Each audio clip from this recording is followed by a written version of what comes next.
అందరికీ నమస్కారం. తెలుగు డివిజనల్ భక్తి ఛానల్కి స్వాగతం. ఈ రోజు మనం కార్తీక పురాణం 15వ అధ్యాయం గురించి చూద్దాం. జనక మహారాజుతో వశిష్ఠ మహాముని ఈ విధంగా చెప్తున్నాడు. ఓ రాజా, కార్తీక మహత్యం గురించి ఎంత చెప్పినా తక్కువే. ఈ మాసమున హరినామ సంకీర్తనలు వినాలి, శివకేశుల వద్ద దీపారాధన చేయుట, పురాణం చదువుట లేక వినుట, సాయంత్రం దేవతా దర్శనం ఎంతో పుణ్య కార్యములు.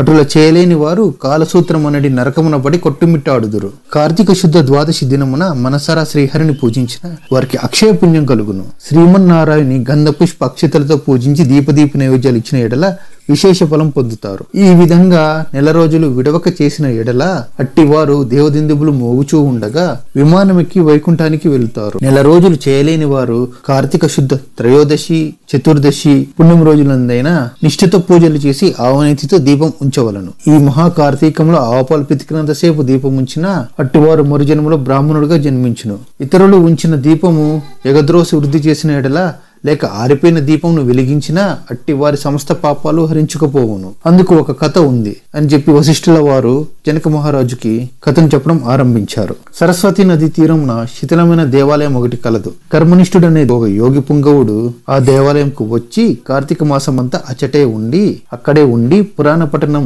చేయాలని ఆ పాడుబడి ఉన్న దేవాలయాన్ని శుభ్రంగా ఊడ్చి నీళ్లతో కడిగి ఒట్లు పెట్టి పక్క గ్రామంకి వెళ్లి ప్రమిదలు తెచ్చి దూదితో ఒత్తులు చేసి 12 దీపాలు ఉంచి స్వామిని పూజించుచు నిష్ఠతో పురాణం చదువుతూ ఉండెను. ఈ విధంగా కార్తీక మాసం ప్రారంభం నుండి చేస్తూ ఉన్నాడు. ఒకరోజు ఒక మూషికం ఆ దేవాలయంలో ప్రవేశించి నలుమూలలా వెతికి తినడానికి ఏమీ దొరకనందున అక్కడ ఆరిపోయి ఉన్న ఒత్తిని తినేదేమోనని నోట ఖర్చుకొని పక్కనున్న దీపం వద్ద ఆగెను. నోటిలో ఉన్న ఒత్తు చివరకు అగ్ని అంటుకుని ఆరిపోయిన ఒత్తి కూడా వెలిగి వెలుతురు వచ్చెను. అది కార్తీక మాసం అవటం వల్ల శివాలయంలో ఆరిపోయిన ఒత్తి ఆ ఎలుక వల్ల వెలిగింది. దాని వల్ల పాపం హరించకపోయి పుణ్యం కలిగి వెంటనే అది రూపం మారి మానవ రూపంలో నిల్చునను. ధ్యాననిష్టలో ఉన్న ఆ యోగి పుంగవుడు తన కన్నులను తెరిచి చూడగా పక్కన ఒక మానవుడు నిలబడి ఉన్నాడు. అది గమనించి ఆ యోగి పుంగవుడు, ఎవరు నువ్వు, ఎందుకు ఇలా నిలబడి ఉన్నావు అని ప్రశ్నించాడు. దానికి మనిషిగా మారిన మూషికం ఇలా సమాధానం ఇస్తోంది. ఆర్య, నేను మూషికమును. రాత్రి నేను ఆహారంను వెతుక్కుంటూ ఈ దేవాలయంలో ప్రవేశించి ఇక్కడ ఏమి దొరకక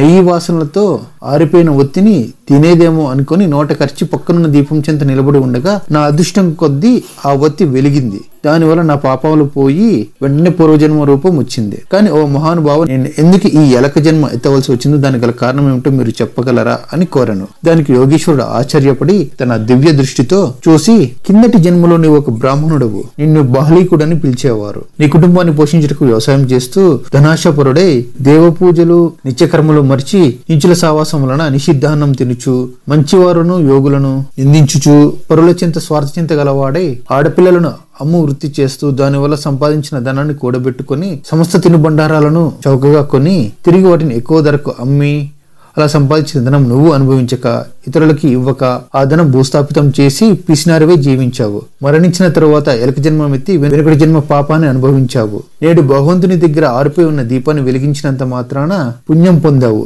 దానివల్లనే నీకు తిరిగి పూర్వజన్మ రూపం వచ్చింది. కావున నీవు నీ గ్రామానికి పోయి నీ పెరటి యందు పాతిపెట్టిన ధనాన్ని త్రవ్వి ఆ ధనంతో దాన ధర్మాలు చేసి భగవంతుని ప్రార్థించుకుని మోక్షం పొందు అని చెప్పి ఆ యోగి పుంగవుడు చెప్పాడు. దీనితో స్కాంద పురాణాంతర్గత వశిష్ఠ ప్రోక్తం కార్తీక మహత్యం మందలి 15వ అధ్యాయం సమాప్తం.